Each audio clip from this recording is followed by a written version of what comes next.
3. Hey, my name is Dan Pontefract. Last name, Broken Bridge. I'm trying to be the opposite of my last name. I'm trying to build bridges. I'm the author of Lead, Care, Win, How to Become a Leader Who Matters. My favorite and best advice I ever got was both good and bad. My old boss, one of my first bosses, said, Dan, get the hell out of the office and go meet your team members. And that's where we start. Holy cow, man, that's awesome advice. Usually I don't launch right into that, but that is powerful. Get out of the office and lead your team members. Meet them. I think that's a lot about what your book is about, man. So first, congratulations on a great book. Oh, thank really you, cool. Phil. That's so nice of you. Well, it's true. It's true. So, and it's what's interesting to me is it's such common sense and so often undone. So tell me, after your boss said that, like, what changed, man, when you actually got out there? Like, what was different? What shifted in your brain? So the context is this. So I am just about 30 years old. I've come from higher ed. So for the last 5 or 6 years, I was working with adults, but I was, in a public sector organization that was local. It was just dealing with people in Vancouver, British Columbia, Canada, where I resided at the time. And when I left the comforts of higher education, Phil, I went to a high-tech company. The high-tech company had about 2,000 people globally with its main headquarters in Vancouver. And so the boss, whom I had, basically, we both started the same day. So about a month in, he came from Washington, D.C., moved to Vancouver to be the VP of Services, and I was the company's Director of Training and Education Services. So Eric pulls me in and he says, you've been here about a month now, right? I said, yeah. He's like, yeah, me too. Have you noticed anything? I said, he said, have I been here for 4 weeks straight? I said, no, actually, you've had a couple trips, and yeah. And he said, well, what about you? I said, what do you mean? He says, well, you have team members around the world. How come you haven't been on a plane yet? And it didn't dawn on me, to be honest, Phil, back then in 2002, that I should be getting up out of my desk and cubicle and office to ultimately go to Denver and to Florida and to the UK and to Paris to actually say hello face to face. I know it sounds odd, like why wouldn't I do that? But it was me stuck in what was an old way. And it sort of reminds me of the adage that has come to me before, and I'm sure you've got this feedback before. What got you here is not going to get you there. And it was a stark reminder from Eric, who I'm blessed to this day that he sort of provided that feedback to say, get up out of your inbox and your desk, go meet people, make sure you're face-to-face whenever you can be, and that'll help build rapport. Wow. That's interesting, right? Tom Peters talks about managing by walking around, but you got managed by flying around, which is fantastic advice, right, from Eric. That's really good, man. That's really good. I like that. We used to be able to fly around, but now I would suggest that it's, how do you manage or lead by virtually walking around? And I think there's tons of examples where we can talk about potentially over the next little bit here. Yeah. So, and that leads me right up to my next point here. And one of the first stories in there, managed by zooming around. You talked to Eric Wong from Zoom, the CEO and founder of Zoom, who founded Zoom because he hated the culture at Cisco WebEx and couldn't deal with himself anymore, had lost kind of his way and his meaning. So talk to us about that, because I think that's so interesting. It's almost an addition by subtraction sort of thing there. So talk to us about that story and how that connects to your book. So here, Eric is such a wonderful, loving man, first and foremost. So, raised in China, immigrated to the Valley, and immediately kind of worked with a bunch of friends, I guess, right? And they conjured up WebEx. And so as the story goes, they were having a grand old time and, they wanted to scale a little more. So they entered into opportunities to be acquired, and Cisco went and acquired WebEx. And his revelation, in essence, Phil, was, good God, I didn't do my culture check. I didn't know who was buying us. And he had such angst for several years of trying to push Chambers and others within sort of the hierarchy of Cisco that there was a better way in which to not only operate Cisco, but to do things with this product, WebEx. And he kept getting shut down. And so ultimately he says, basically, for lack of a better word, the hell with it. And so he quits outright. And within the next weekend, 10 years ago, indeed, starts up Zoom. And he thought, the best way in which to repel against a bad culture, of which he had inherited through the Cisco acquisition, was to create a culture from scratch that was caring, loving, engaging, open, transparent, collegial, collaborative, fill all those great adjectives in as you will. And, just nurtured this company over time. And then lo and behold, a pandemic hits and the whole world sort of opened up and said, oh, well, this is easy. This is pretty cool. Why don't we use Zoom? But what I love most about Eric are two things. First of all, many of us sort of get stuck in our thinking in so much as, well, I need that paycheck. I get it. I'm gonna weather the storm. My boss is a jerk. The company culture sucks. I'll just, whatever. I'll be miserable for as long as it takes. And so he had the courage and the guts to do something quite different and made the leap. And I think many of us still need to make that leap because we're encumbered by bad bosses, bad culture. But secondly, and more importantly, I suppose the point of the book, why I started the book off with the story, was that they have one value at that organization. That's it. And it's one word, and it's care. Care about each other, care about the customer, care about the environment, the planet.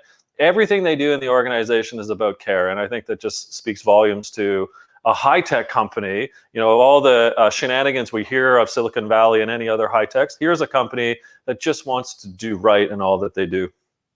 Yeah, it's very different there from what I've read and what, obviously, you proved this out in your book with what you talked about with Eric and the team at Zoom, than it is the culture at many of those other high flyers that are win at all costs, degrade people, debase people, make them work as long as possible.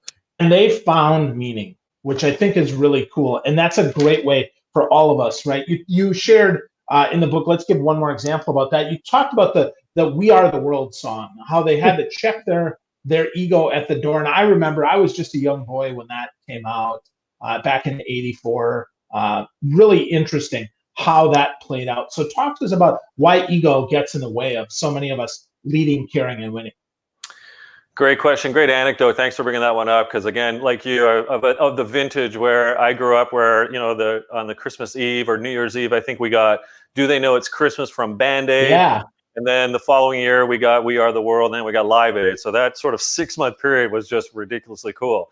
But yeah, to the We Are World example, Quincy Jones, who's the producer of the song and the album itself, sort of, working with various other folks, ended up with Lionel Richie and Michael Jackson co-writing the song.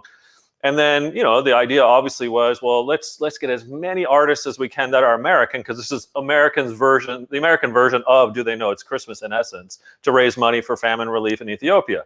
And so through, I think it was the American Music Industry Award Night in Hollywood, they managed to cram sort of 40 or 50 artists from, Cyndi Lauper and Tina Turner and The Boss and so on, into the studio in A&R.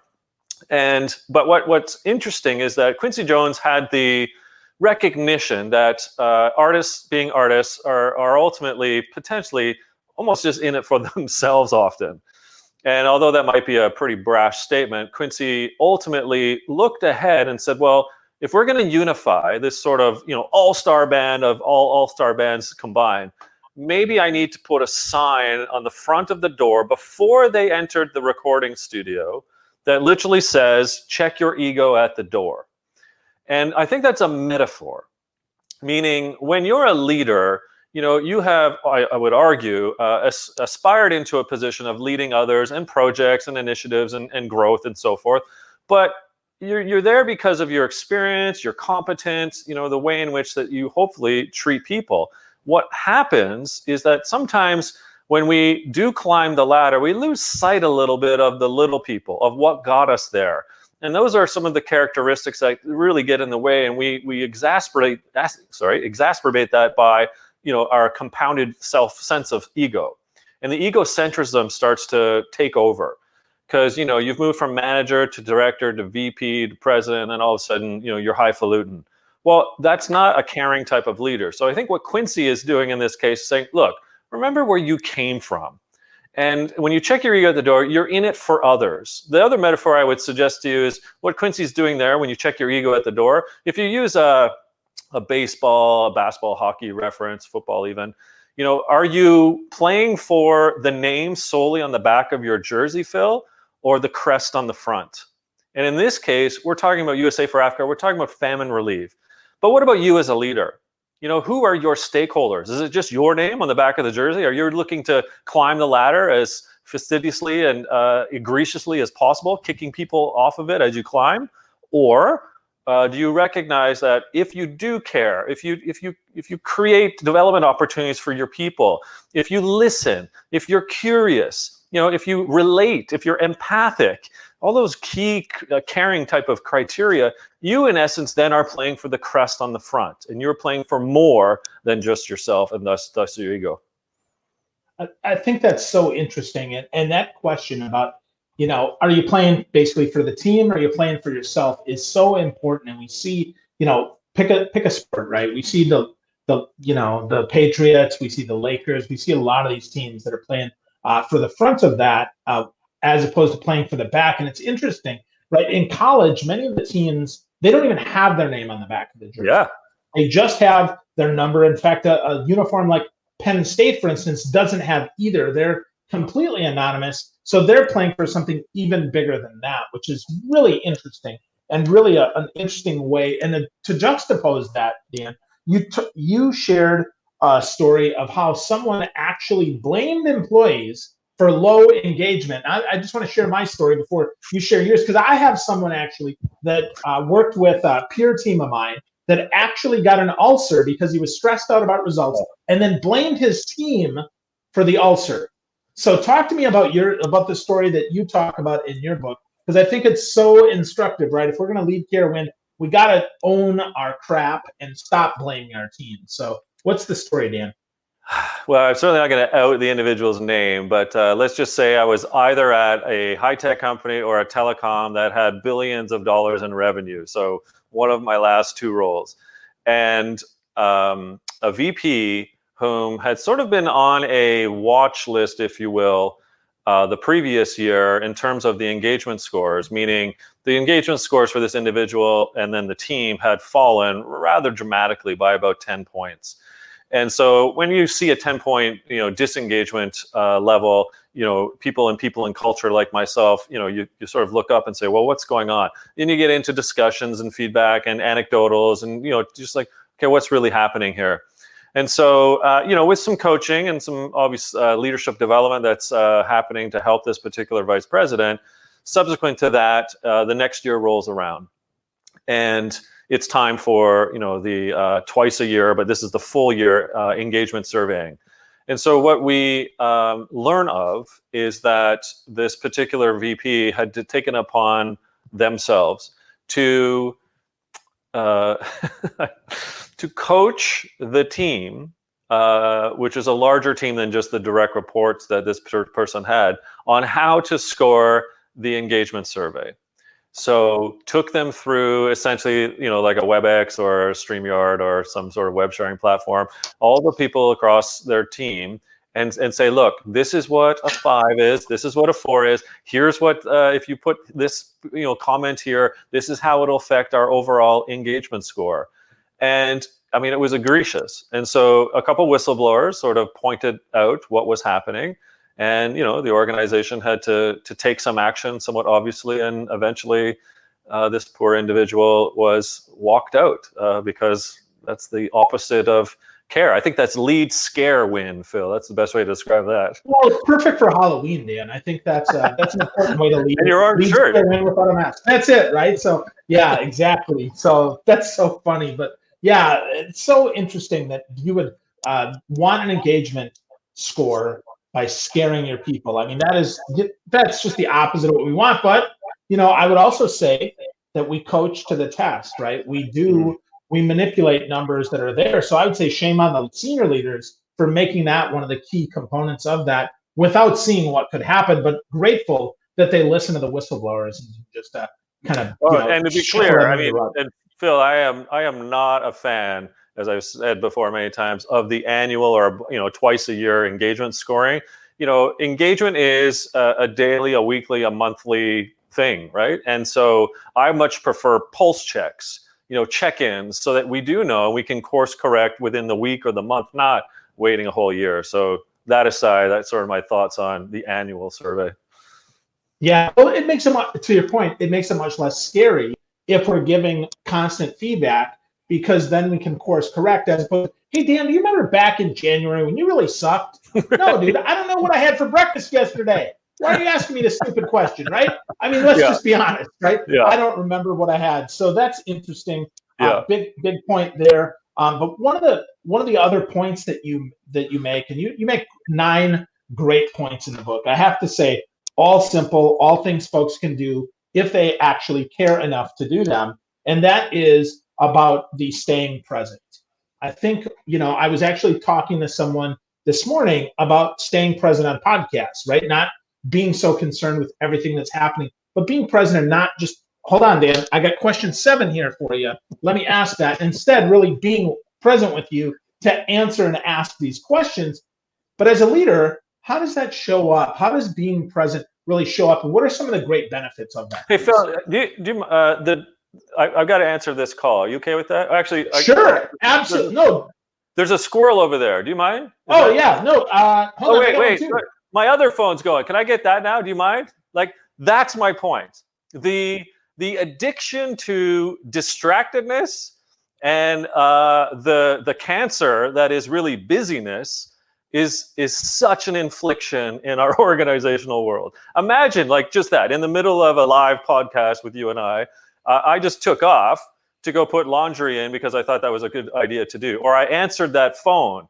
Or I thought it was a good idea to check Instagram to see if my video of a cat playing piano got a bunch of likes. That, as crazy as these sound, we've become sort of the Pixar version of the Up movie, where the dogs who talk with special contraptions on their voice box or their larynx, I guess, squirrel, and it's an epidemic. It is, exactly. Hey, squirrel. It is just ridiculous. Now, what's the cause of that? You have to kind of take the kidding aside and say, well, what's happening? Well, in part, we've allowed Silicon Valley to ultimately dictate how we're supposed to be leading and operating our lives. So, as I'm coaching or working with teams and organizations, I take a look at their laptops often. And I say, hey, okay, let's open up Chrome or whatever your browser is. Let's open up Outlook or whatever your email platform is. And I kind of take a look at the notifications. And I see whether it's Mac or PC, if they're being bombarded by notifications all day, or are they present even when they're doing quote work, or are they sort of being distracted? Then I look at their phones, and usually I see on average 1,204 apps, of which they probably only need 12, and they're distracted by the number of apps they have, let alone the buzzing sensations that come into their pocket, or their blouse or what have you, because texting all of a sudden has replaced reply all emails, and there's group chats everywhere, or there's DMs like crazy, and there's Snapchat, there's WhatsApp. It's become insane that we've allowed all of these distractions to overtake us. And when you think about stay present, we're actually asking the question, where and when are we there for ourselves, selfishly, because we need me time, Phil, but then for the team. And so in the middle of a one-on-one meeting, if all of a sudden, again, whether it's virtual or face-to-face, we feel compelled to not be one-on-one anymore, what do? We lose trust. We potentially start down the disengagement path. And then does that leader show any type of care whilst they're not paying attention to their employee? I argue no. Then, Phil, I look at people's calendars and I wonder, okay, is it really necessary to have back-to-back meetings? And then I ask, is it very necessary to have 60-minute meetings back-to-back? So why can't we start blocking out time in our own calendars, kind of call it focus time? So it's selfishly allowing ourselves to breathe, Phil, the marinating in the moment even. Is that possible and plausible? Yes, if you win back your time. But then you're back to the 60-minute meeting thing, right? Is it possible maybe to say, as a team, as you're working with the team and creating what I call team norms, could you have 60-minute meetings that should be maybe 45? Should 30-minute meetings be 25? I'm not against meetings. I'm against the zaniness of which how many there are, and if we know if they're effective or not, and then how long they actually durate. So those are all kind of tips and tricks, but I would say in the middle of a pandemic, we have a time epidemic. Yeah. And we have to really understand, what are we trying to accomplish here? Are we just meeting to meet? Or are we meeting for purpose? Do we have an agenda? Are we talking about things that need to be discussed? Or are we just regurgitating information and just sharing stuff that needs to be shared? I think those are really good points that definitely rob us from being present. I like your point about notifications, especially, Dan. I have like 4 things on my phone that interrupt me. That's it, right? That's it. Everything else, no notification.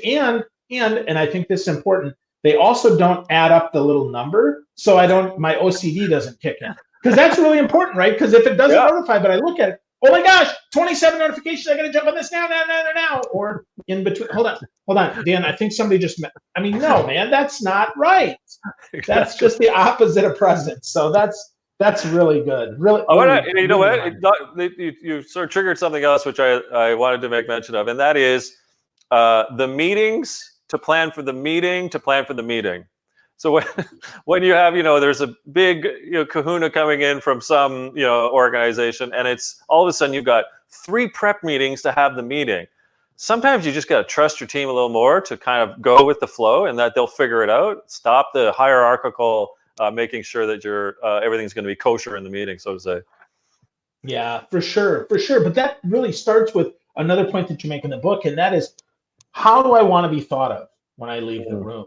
And I think that's important, right? If I'm going to have a meeting, I know that everybody in that room, all of that time is invested. So I need to really think about, so how do I want to be thought of when I leave the meeting? And I love the example you gave of Prince, who actually wasn't even in the room. So talk us through that and why that's so important, Dan.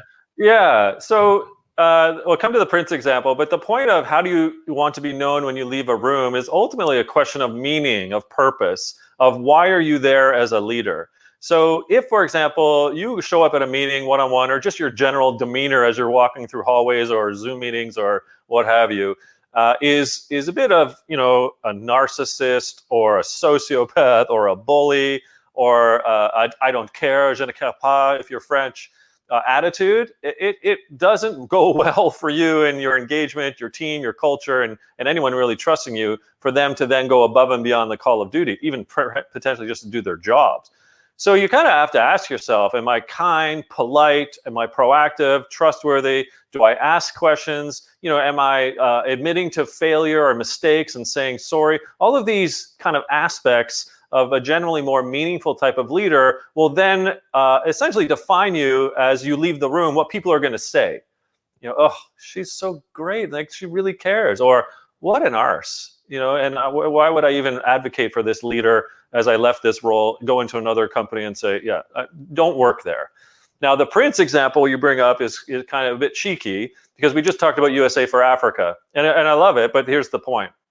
I wondered why Prince wasn't in the room when all those artists came together. I mean, it's Prince. This is like mid-'80s. Purple Rain is out. Quincy Jones obviously knows and had worked with Prince. There was the sort of the potential partnership to have Michael Jackson and Prince together. I mean, so why wasn't he in there? Well, again, people don't really know, but he was invited. He had intended to go, and he pulled out at the last minute.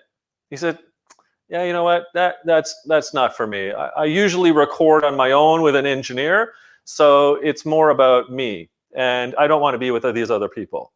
Now, it's very un-Prince-like, but that's the truth of the story. Now, he ended up feeling bad about that decision, because it was a one and done. They took 5 or 6 takes that night, and they're not getting together. It was a once-in-a-lifetime thing. So, he did have a bit of a pause and said, well, I don't want to be remembered for the guy that wasn't there for USA for Africa. So he ended up going into his studio at Paisley Park in Minneapolis and recorded a song specifically for the USA for Africa album. Now, I wish he was in that shot. I wish his voice was heard in the We Are the World song. But at least you kind of see the two sides of it, where he made amends. And now I hope you think of Prince as I do, as that individual who learned from the lesson and then ultimately did something about it, so that you remember Prince as someone that did give back to those in need in Ethiopia.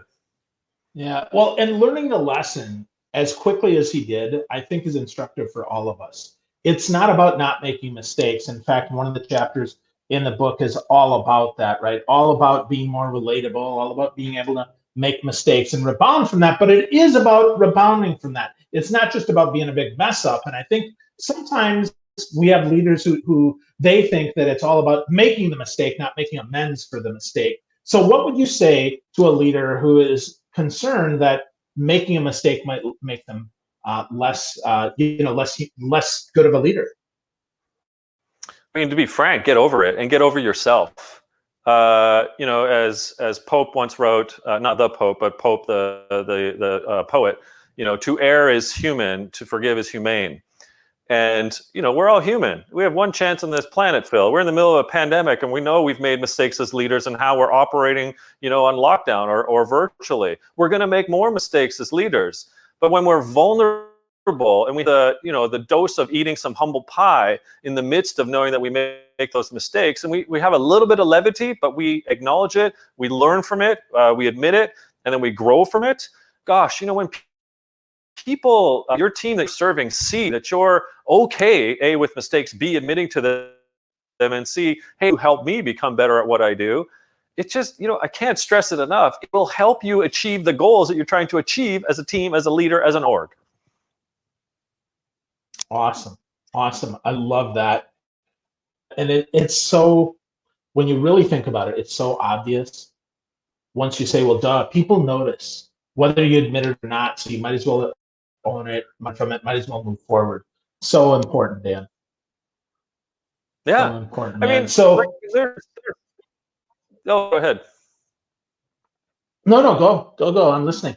Well, I say that there's tons of examples that we can outline that are of leaders who've done it wrong, right? And you can learn from the wrong, but I often tend to try to look at folks that did it right and how they would look at things and say, this is what I would do if I had to do it again. And one of the examples, and you've been so kind to reach out, read the book, and have this great discourse. So you clearly are prepped. So Phil, you're amazing, as legend is, you continue to be.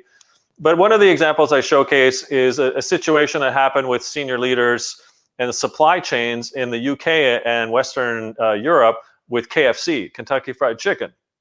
And these poor, for about a 10-day period, last year in 2019, the KFC restaurants, of which there's over 200 across the UK and Western parts of Europe, ran out of chicken.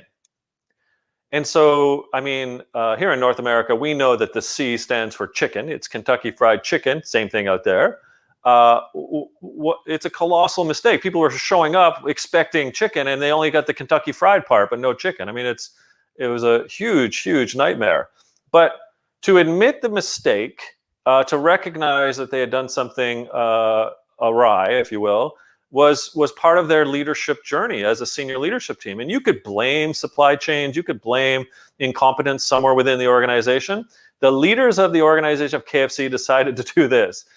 They went public through ads, in the papers, online, etc. And they rearranged, if you kind of think about a Kentucky Fried Chicken, bucket of chicken, the big ones with like 30 pieces or so, right on the outside of that is KFC, obviously. They rearranged the letters to be FCK, to spell almost close to a swear word.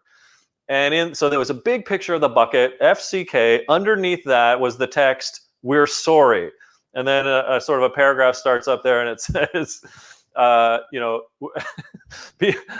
being a chicken company without any chicken isn't ideal. We're sorry for our mistake. We're doing the best we can to get supply chains back in order. But it's that humor, it's the humility to say we made a mistake. It's being open about it, publicizing it, obviously, and then learning, obviously, behind the scenes when you follow up with the KFC leaders in the UK, what did they did wrong and what could they learn from that so that it didn't happen again? That's the kind of caring type of leadership that I'm looking for. Yeah, absolutely. I think it's so interesting. I remember that came out. Of course, marketers went wild. But really, I thought about that from internally. How different that is from so many organizations that would blame somebody. They would find a scapegoat instead of owning their mistake. And I just love that example. And I think that leads us to the last point that I want to discuss, Dan, and that's the last point in your book, which for me is one of my favorite ones, and that's about championing others. I really think that more leaders need to do a better job of championing others instead of being credit stealers. So talk to us about that and give us an example of how championing others actually plays out as a leader, please. Yeah, so it's part being humble. It's deafening your power and saying, we're here for each other. I'm here to champion you. And so to champion others is a bit empathy as well. It's like, well, how might I put my head into your head and what you're thinking, my heart into your heart and what you're feeling, and how might I do something about that? So let's go with an example with tennis. In 2019, in July, there was the Canadian Women's Open Final that matched up my country's Bianca Andreescu versus your country's Serena Williams. And it was 3-1. It's at the break. They're having a bit of the water break. And you hear the umpire call, and I watched this live. The umpire says, Williams, match abandoned. And so Andreescu, who's 18 years younger than Williams, and you would probably think, and looking up to her as an idol, gets up, rushes over to Williams, kneels down as if bowing to the queen of tennis, and arguably the best tennis player ever. And the cameras overheard what she said. It was, "Oh my gosh, are you okay? How can I help? What's wrong?" Not, "I'm going into the middle of the court and celebrating because I'm the first Canadian in 50 years to win the Canadian championship on Canadian soil." She went over to champion the cause, ultimately, of Serena. Now, incidentally, when the match was 30 minutes later giving out the trophies, both of them, you go to YouTube and watch this, both of them only really waxed lyrical about each other. So even in defeat, Serena, who really never has much good to say about opponents, was only waxing goodness about the kindness and generosity of Bianca and how she's going to be, a tennis champion for years to come. And vice versa, Bianca to Serena, suggesting that she is the one in which that so many girls of so many different races, etc., are looking up to her as a way in which to push through. And it was just this magic moment of, in the moment of defeat and win, both of them came to this, how do we champion one another through this? And it's, if we can do that, if we can be humble through that purpose, I think that's incredibly powerful. And I'll leave you with this last one, which I didn't put in the book, but I thought, you and I could chat about it because it's got a lot to do with America right now. And that is the story of Sam Rayburn, who for 17 years was Speaker of the House of Representatives. And as you know, that's essentially third in command in the US. And so as the story goes, Mr. Rayburn was up in the morning and was notified at his home that one of the Washington Press Pool reporters had tragically lost their teenage daughter in an accident the night before. And so Rayburn goes over to the house of where this family resided in Washington and, knocks on the door and says, and obviously the reporter knew it was Rayburn, and said, "Sir, thanks for coming." He's like, "I just wanted to pay my condolences." And before he could finish, he asked the reporter if they had had their morning coffee or breakfast. And the reporter sort of chimed in and said, "Well, actually, no, we've just been grieving here." So Rayburn pushes through the door, goes to the back of the house, and starts making coffee and breakfast. Now, at some point between that exchange, as legend goes, the reporter recognizes the fact that, having access to the meeting agendas of all the senior politicians in Washington, stops Mr. Rayburn and asks him, "Wait, sir, I thought you were supposed to be at the White House for breakfast this morning." And Rayburn, without skipping a beat, says, "I was. So I phoned the president in advance and told him I wasn't coming because a friend was in need." And that's championing others, Phil. That's taking your power, lifting up the rug, shoving it underneath, and saying, "How am I here to champion you for whatever you need in this moment?" Wow. That's a great example of that for sure, man. So the book is great, Dan. Congratulations once again, my friend, on a great book. Lead, Care, Win is the book.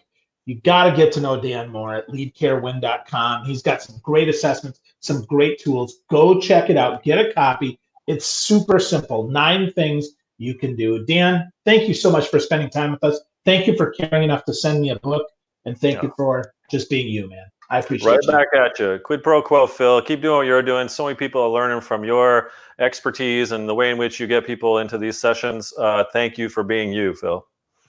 My pleasure. Thanks, everyone, for listening, for watching, and for being part of this. Have a great day, everyone. Lead Care Win.